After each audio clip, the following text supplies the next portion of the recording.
법칙 마지막 시간입니다. 우리가 그 첫 시간에는 소외되고 손가락질 받는 여인, 그 우물가의 여인 여러분 기억하시죠?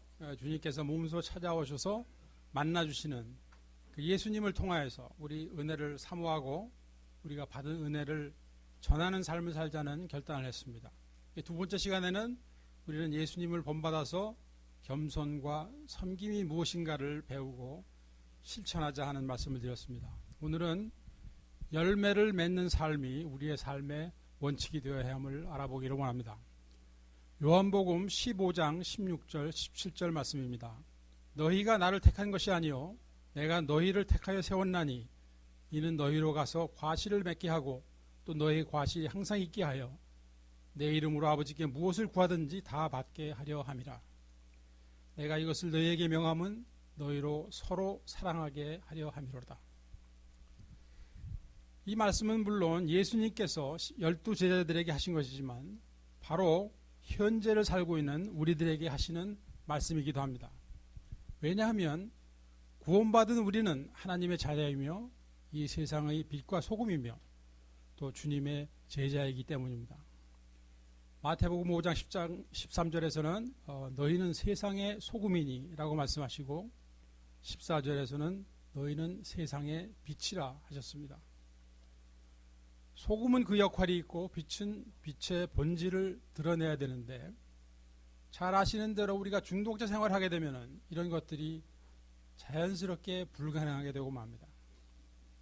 마음이 있으나 불가능하게 되는 거예요.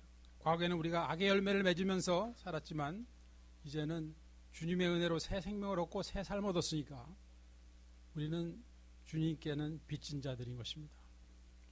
그러므로 우리의 남은 생애를 주님의 뜻을 이루어드리기 위해서 투자하는 것이 지극히 정상적인 거라고 저는 생각합니다. 우리가 주님 나라 위하여 하면은 주님께서만 이익을 보시는 것 같지만 사실은 우리의 이익인 것입니다. 누가복음 17장에 보면 예수님께서 어느 마을에서 문둥병 환자 10명을 만나게 되십니다. 그들은 감히 가까이 오지도 못하고 멀찌감치 떨어진 곳에서 이렇게 소리칩니다. Jesus, Master, have mercy on me. 여러분 불쌍한 생각이 들지 않습니까? 예수께서는 그들 모두를 고쳐주셨어요. 그런데 그 중에서 오직 한 사람, 사마리아 문둥병 환자 한 사람만이 예수께로 돌아와서 하나님께 영광을 돌리면서 예수님의 발 앞에 엎드려서 감사를 드립니다. 그때 예수님께서는 그에게 구원이라는 큰 선물을 주셨어요. 그래서 이 말씀을 보게 되면 문둥병 나은 것 그 자체가 주제가 아닙니다. 그 후의 삶이 주제인 것을 알 수가 있어요. 그래서 우리가 중독 자체를 그만둔 것은 물론 좋은 일입니다. 그러나 그 이후의 삶의 내용이 더 중요한 것입니다. 왜냐하면 제가 알기로는 진짜 축복은 그 이후에 오는 것이기 때문에 그렇습니다. 우리가 기도를 할 때 직장을 주시라고 기도하고 배우자나 사업체를 주시라고 또는 질병을 낫게 해주시라고 간청을 합니다. 그러나 그런 것들이 응답되든지 안 되든지 상관없이 우리의 삶의 방향이 먼저 하나님께로 결정되어져 있어야 할 것입니다. 왜 그런가? 그렇게 되어 있어야 그 기도의 응답이 실제로 우리에게 유익이 되고 하나님께 영광이 돌아갈 수 있도록 쓰임받을 수 있기 때문인 것입니다. 무슨 말씀이냐면 아직 준비가 되지 않은 중독자에게 물질이 생기는 것, 결혼하는 것, 심지어는 질병이 낫는 것까지도 진정한 축복이 아닌 경우가 너무나도 많습니다. 그런 것들 가지고 망하는 모습을 자주 보아왔습니다. 그래서 우리는 복을 받고 있다는 것을 아는 순간부터 우리가 어디서부터 온 사람인가를 잊어버리지 않도록 노력해야 됩니다. 보통 사람들은 복 받으면 그 자체에 황홀해도 상관이 없지만 우리는 내가 지금 복을 받고 있구나 하는 것을 느끼는 그 순간부터 우리가 어디서부터 온 사람인가 그것을 확실하게 기억하고 있어야 한다는 말씀입니다. 내가 소망이 없을 때 소망을 주시고 진정한 친구가 없을 때 친구가 되어주시고 두려울 때 위안이 되어주신 그 은혜를 저버리지 말아야 하는 것입니다. 그 은혜를 저버리지 않는다는 의미는 구체적으로 어떤 것일까요? 그 중에 하나가 과거에 여러분들이 헤매고 있던 그 자리에 아직도 남아있는 소망 없는 이들을 위해서 기도하며 여러분들의 그 변화된 삶을 나눔으로써 이 구원의 메시지, 회복의 메시지를 전하고 그들도 우리와 함께 새 삶을, 새 생명을 얻을 수 있도록 우리가 주님 나라를 위해서 일하는 것입니다. 이 말씀은 물론 여러분께서 지금 당장 마약 소굴로 도박장으로 쳐들어가는 말씀이 아닙니다. 지금 술 취해 있는 사람을 만나러 가시라는 뜻도 아닙니다. 아직은 우리가 그만큼 강하지 않을 가능성이 많기 때문에 그렇습니다. 제가 초신자 시절에 그 TBN이라는 크리스천 TV 방송이 있죠. 그 방송을 열심히 보면서 은혜를 많이 받았어요. 그 중에서 아서 블레셋이라는 목사님이 인상에 깊게 남아 있어요. 그분은 처음 거듭나고 나서 바로 그 LA의 선셋 블루버드 있죠. 대부분 아시는데 그 뒷골목을 첫 번째 그 사역지로 정하셨어요. 그래서 성경책을 들고 이 술집에 그 바에 들어가서도 메시지를 전했습니다. 한 번은 그 프로레슬링 경기장에 가서 중간에 휴식 시간이 있는데 그때 그냥 그 무대 위로 올라갔어요. 그래가지고 뭐라 그랬냐면 Ladies and Gentlemen 하고 소리치고 지금부터 오늘의 메인 이벤트를 소개합니다. 무대뽀로 지금 얘기하는 거예요. 이 사람이 가서요. 그러니까 관중들은 모르니까 진짜인 줄 알고 지금 기대하고 있는 거예요. 그리고 주최 측은 어리벙벙한 상태예요. 이 사람이 누군가. 그때 뭐라 그러냐면 지금부터 하나님과 사탄의 경기를 소개합니다. 하고는 구원의 메시지를 전했어요. 그 링 위에서. 근데 아무도 그 사람을 끌어내리질 않았습니다. 이분의 생각은 제가 추측한 건데 여기서 메시지를 전하다가 얻어맞거나 경찰에 체포돼도 좋다는 생각을 하고 있었던 것입니다. 예수님께서는 나를 위해서 죽으셨는데 하는 생각을 하니까 자신이 무엇을 해야 될까 하는 생각을 하다가 그것을 하나 찾아낸 것이었어요. 결국 이분은 신학교를 가시고 목사님이 되셨어요. 그리고 큰 십자가, 굉장히 큰 십자가를 만들어가지고 그것을 메고 전 세계를 걸어서 38,000마일을 다녔습니다. 그래서 다니신 곳이 아프리카도 있고 모슬렘 나라들도 있고 심지어는 북한에까지 들어갔다 오셨어요. 그래서 경찰에 체포된 것도 24번이 됐대요. 얼마 전에 제가 TVN을 들어봤을 때 아주 많이 더 늙으신 모습으로 다시 그분의 모습을 봤어요. 우리의 대상자들은 우리가 훨씬 조심스럽게 접근해야 되는 분들이에요. 그렇지만 우리가 게으름을 피우거나 회피하는 것은 아닙니다. 우리가 중요한 것은 선한 목적을 가지고 기회를 계속 기다리고 있는 것이 중요합니다. 그러다 보면 하루 이틀이라도 그 대상자들이 제정신이 좀 들 때를 틈타서 식사라도 같이 하고 커피 한 잔이라도 나누면서 이야기할 기회를 만들 수가 있는 것입니다. 그런데 우리가 그들에게 돌아가기에는 우리가 너무 커져버린 것 같이 이렇게 느껴지는 것은 위험 신호입니다. 그 친구들 그냥 거기 놔둬. 내가 어떻게 섞여? 이것은 우리에게 지금 위험 신호라는 말입니다. 왜냐하면은 그런 생활 자체가 우리 주님의 은혜를 저버리는 삶이 되는 것이기 때문에 그렇습니다. 우리의 삶 속에서 어떤 열매를 맺어가며 오늘을 살고 계십니까? 너희가 나를 택한 것이 아니오 내가 너희를 택하여 세웠나니 이는 너희로 가서 과실을 맺게 하고 또 너의 과실이 항상 있게 하여. 요한복음 15장 16절 말씀입니다. 이 과실은 무엇을 말하는 것일까요? 이 과실이 항상 있게 하여 그 부분을 NIV 성경으로 보니까 fruit that will last 라고 번역되어 있습니다. New King James 버전에서 보니까 your fruit should remain 이라고 되어 있습니다.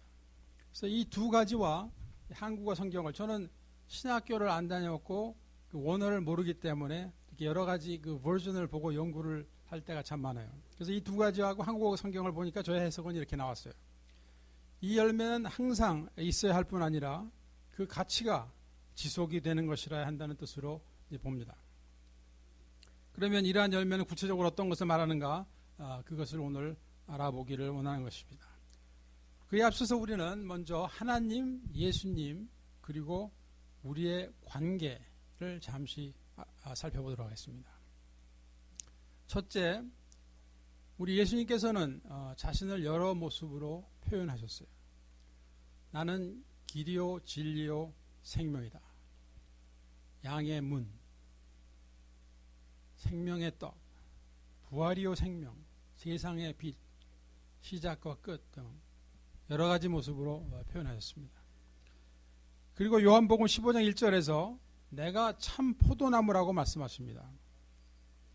이 참, true의 의미는 생명의 근원을 그러니까 예수님 이외에서 찾을 수 없다는 뜻입니다. 또 내 아버지는 농부라 말씀하십니다. 농부는 포도나무를 가꾸시는 분이죠. 그리고 포도는 이 포도나무의 진액을 공급을 받아서 열리게 됩니다. 그렇기 때문에 하나님의 모든 은혜는 예수님을 통하여서 전달되는 것을 말씀하고 있는 것입니다. 그리고 두 번째, 예수님과 우리의 관계를 요한복음 15장 5절에서 나는 포도나무여 너희는 가지니라고 말씀하셨습니다.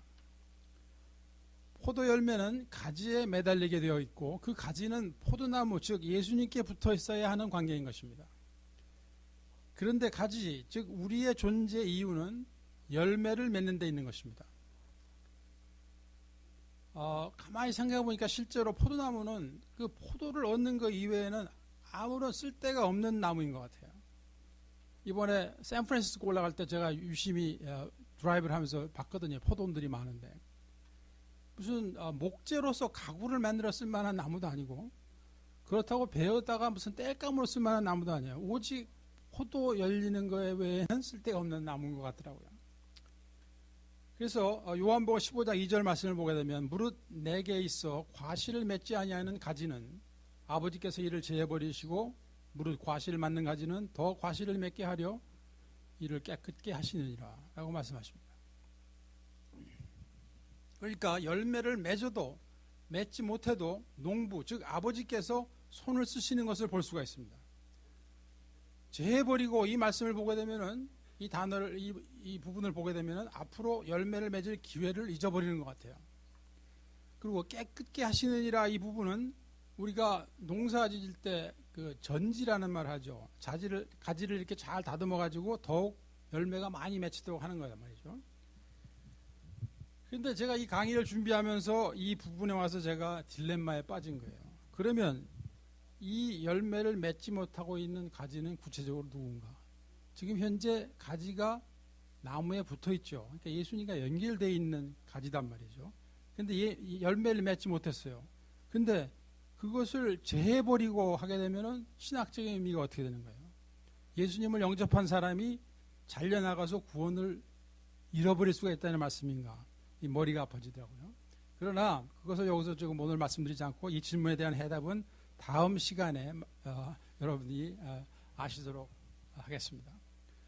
오늘은 열매를 맺지 아니하는 가지는 잘라버린다고 그냥 한글 그 문자대로 간단히 해석하고 넘어갑니다. 그리고 과실을 맺는 가지는 더 많은 과실을 맺게 하려고 다듬어 주신다는 말씀이 되겠습니다.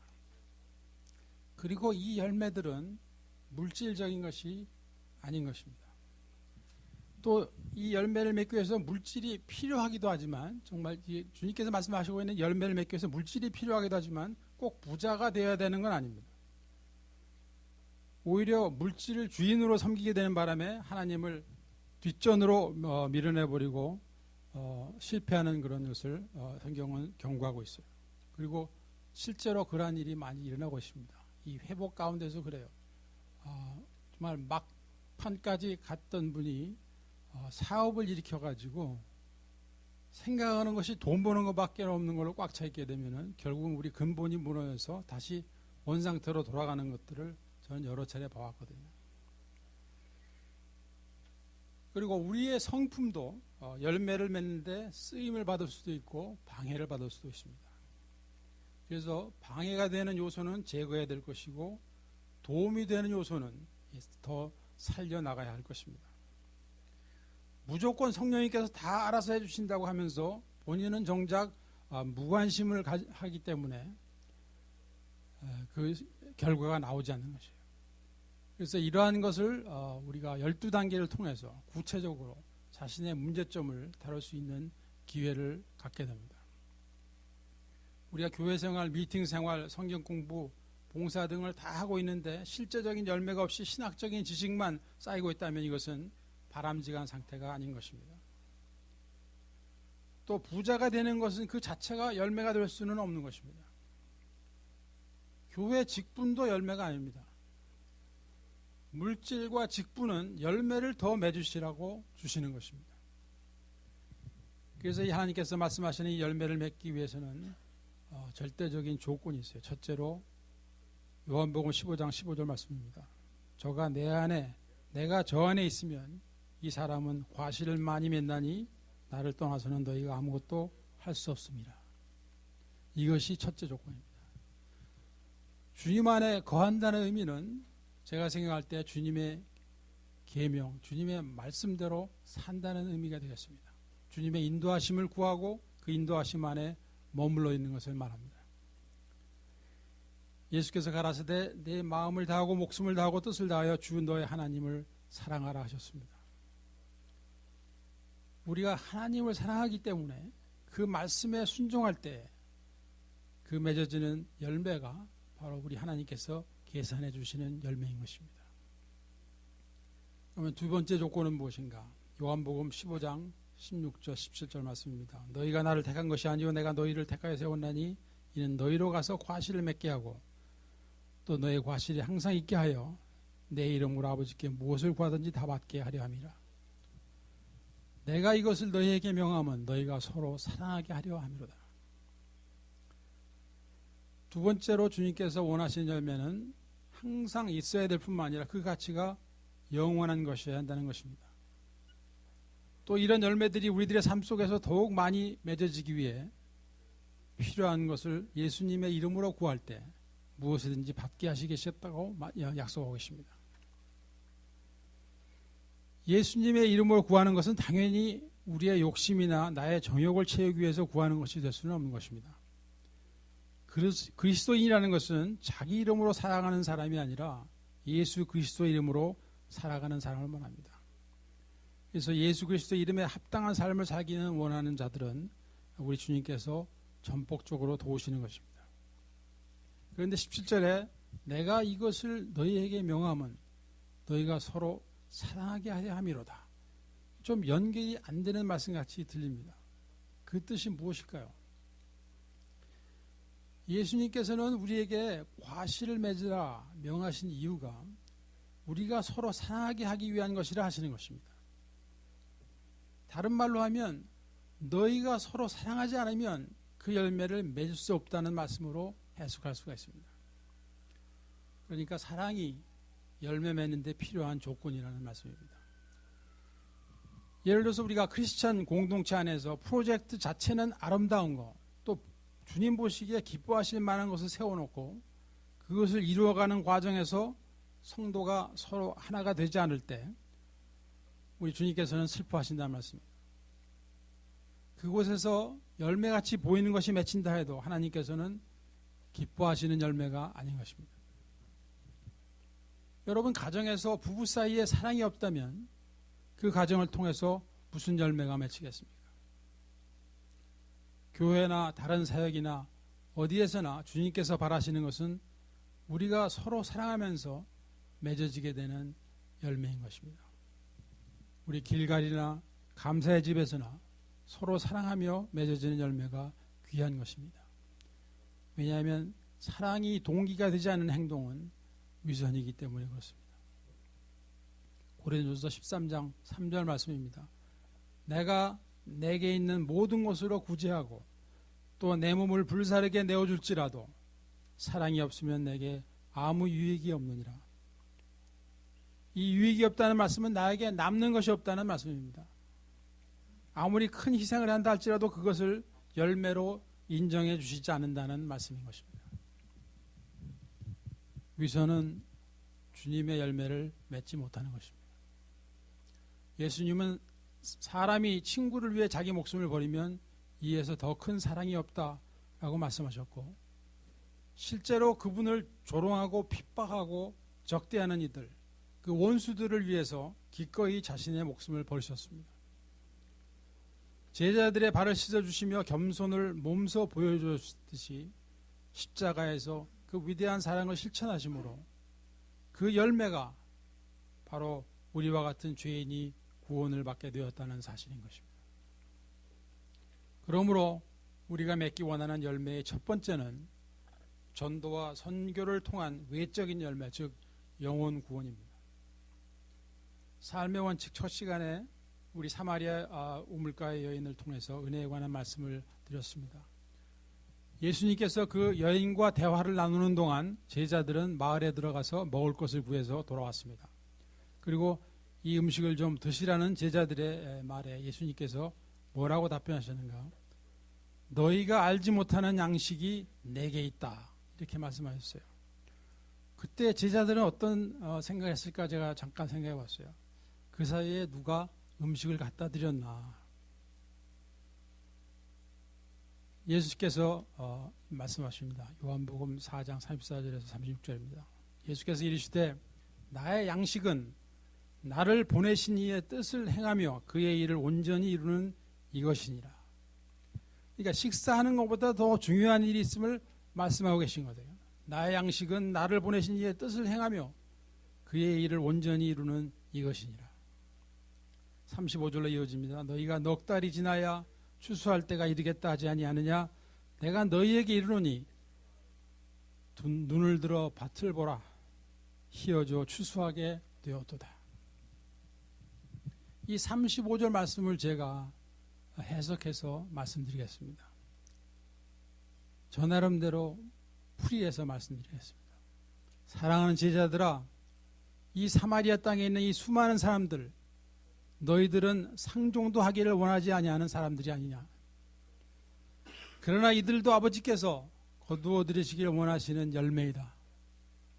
너희들이 그 추수할 일꾼임을 깨닫느냐. 바로 이 말씀을 지금 예수님께서 이 자리에 하신다면 어떤 말씀이 될까 생각해 봤어요. 이 땅의 수많은 중독자를 바라보아라. 그들은 세상 사람들이 상종하기를 원하지 않는 사람들일지 모르지만, 그러나 너희들이 바로 그들을 추수할 일꾼임을 깨닫느냐. 여러분, 예수님께서 이렇게 우리들에게 말씀하시는 그 음성이 지금 들리십니까? 제 음성이라도 들리십니까? 하나님의 뜻을 행하며 그분의 일을 온전히 이루기 위해서 추수할 일꾼들을 주님께서는 지금도 부르고 계시는 것입니다.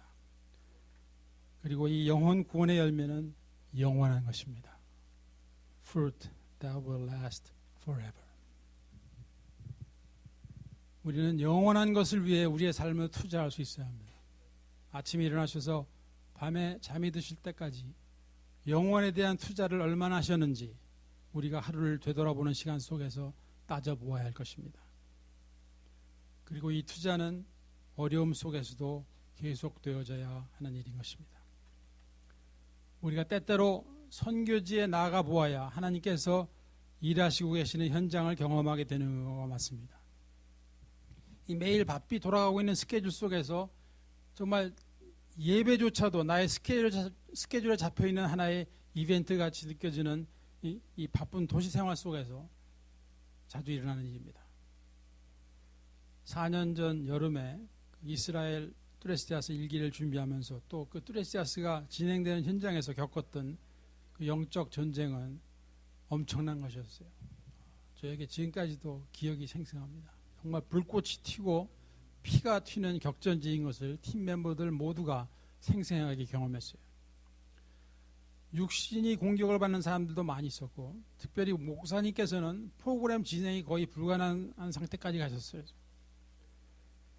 그래서 저는 새벽에 일어나서 잠시 걷는 시간에도 저절로 기도가 나올 수밖에 없는 그러한 싸움터였습니다. 이와 같은 상황 속에서 우리는 훨씬 쉽게 주님의 심정을 깨닫게 됩니다. 그리고 우리가 주님의 친구인 것을 확인하게 돼요. 친구가 어떤 것입니까? 서로의 심정을 이해하고 상대방이 원하는 것, 필요한 것을 채워주는 사이입니다. 주님과의 관계가 이렇게 되어진다면 우리의 삶 속에 기쁨이 충만해지고 기도의 응답을 경험하게 된다고 성경을 통해서 말씀하고 계십니다. 그리고 또 오늘 본 말씀은 이 열매를 위해서 헌신하는 이들에게 필요한 것들을 채워주신다고 약속하고 계십니다. 그런데 우리와 같은 연약한 사람들이 어떻게 그렇게 될 수 있을까요? 우리들을 쓰러뜨리고자 하는 중독의 문제와 성격상 결함을 짊어지고 있는 우리는 어떻게 하면 승리할 수 있을까요? 갈라디아서 5장에서는 우리가 서로 다투지 말고 사랑할 것을 말씀하고 있습니다. 그 대신에 죄를 대항하여 싸울 것을 강조하시고 계세요. 우리의 성품과 기질이 성령님께 온전히 맡겨짐으로 나타나는 열매가 우리에게 있다면 우리의 회복의 삶은 승리일 수밖에 없는 것입니다. 그러므로 우리가 맺고자 하는 이 열매의 두 번째는 예수님을 닮아가는 내적인 열매입니다. 우리가 이 열매로 충만해질 때 우리는 종의 멍에를 다시 매일 필요가 없을 것입니다. 갈라디아서 5장 19절에서 23절 보시겠습니다.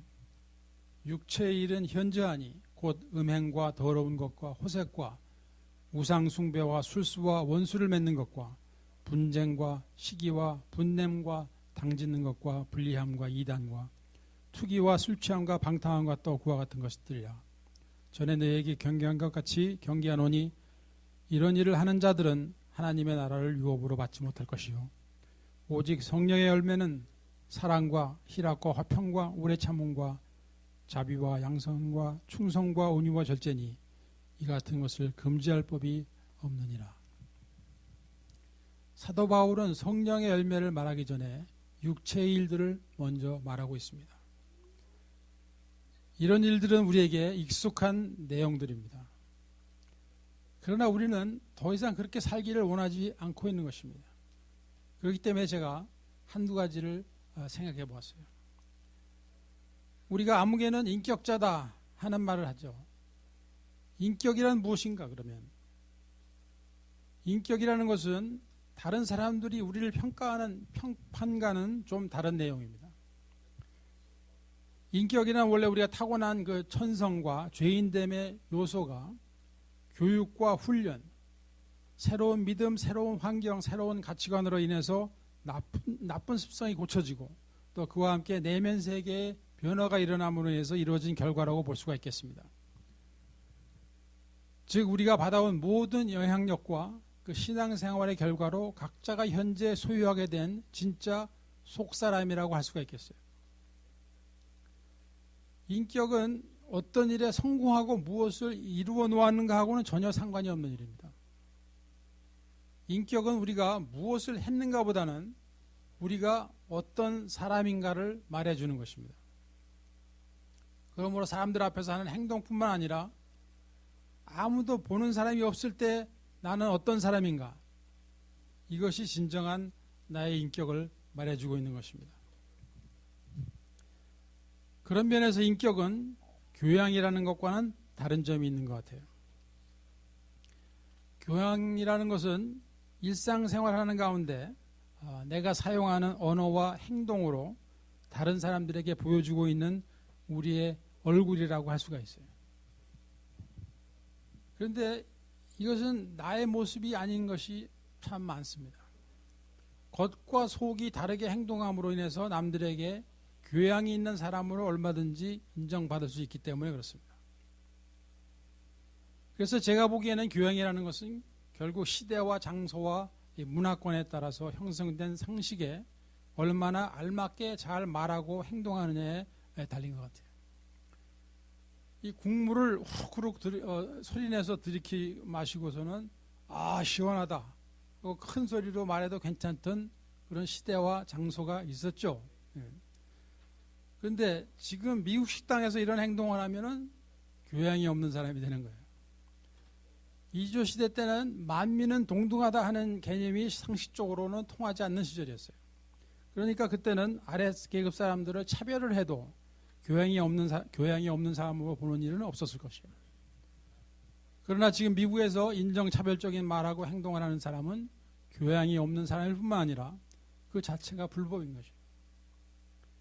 그러나 인종차별의 생각을 가지고 있는 사람이랄지라도 그 사람이 교양이 있는 사람의 인정을 받으려면 그 표현을 하지 않으면 되는 거예요. 그렇죠?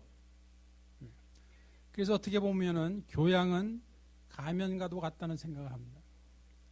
때와 장소에 따라서 그때 재빨리 가면을 벗고 쓰는 사람이 교양이 있는 사람이라고까지 말할 수도 있어요. 그럼에도 불구하고 우리가 교양 있게 행동하는 이유는 교양 없이 행동할 때 우리는 항상 누군가에게 피해를 주기 때문에 그렇습니다.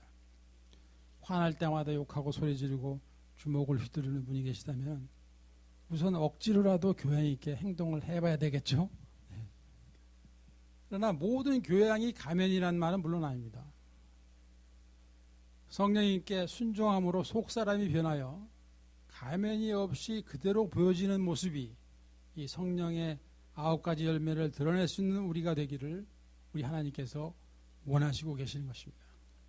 사랑, 희락, 화평, 오래 참음, 자비, 양선, 충성, 온유, 절제가 우리들의 삶의 목표로 삼아야 할 열매인 것입니다. 갈라디아서 5장 16절 17절을 보면 성령의 열매는 육체의 소욕과는 정반대되는 내용일 수밖에 없는 것을 알 수 있습니다. 내가 이르노니 너희는 성령을 쫓아 행하라. 그리하면 육체의 욕심을 이루지 아니하리라. 육체의 소욕은 성령을 거스리고 성령의 소욕은 육체를 거스리나니 이 둘이 서로 대적하므로 너희의 원하는 것을 하지 못하게 하려 함이니라. 그러니까 우리는 성령을 쫓아 행하지 않으면 육체의 소욕을 따라 사는 사람이 되고 만다는 것입니다. 우리가 성령을 따라가기 위해서는 우리의 삶의 기본 방침이 바뀌어야지 가능하다는 것입니다. 무슨 말씀이냐면 육체의 만족보다는 영혼의 만족을 위한 라이프 스타일을 셋업하는 것입니다. 영혼의 만족을 위한 라이프 스타일을 셋업하는 거예요. 육체의 만족을 위한 라이프 스타일을 셋업하는 데는 우리는 다 권위자들입니다. 이건 뭐 더 이상 설명해도 다 아시는 내용이에요. 그러나 영혼의 만족을 위한 라이프 스타일을 셋업하시는 데는 약간의 도움이 필요할지도 모른다는 생각을 하고 제가 이 말씀을 드립니다. 여러분들 다 아시는 내용이지만은 기록해 두셨다가 필요하신 분은 실천에 옮겨주시기를 부탁드립니다. 영혼이 만족하는 라이프 스타일 복잡한 거 하나도 없어요. 다 아시는 내용입니다. 첫째로 예배에 성공해야지 영의 만족을 얻는 삶이 가능합니다. 예배를 빠지시거나 교회를 자주 옮기지 마시기를 부탁드립니다. 이 세상에 완벽한 교회는 없다는 건 다 아시죠?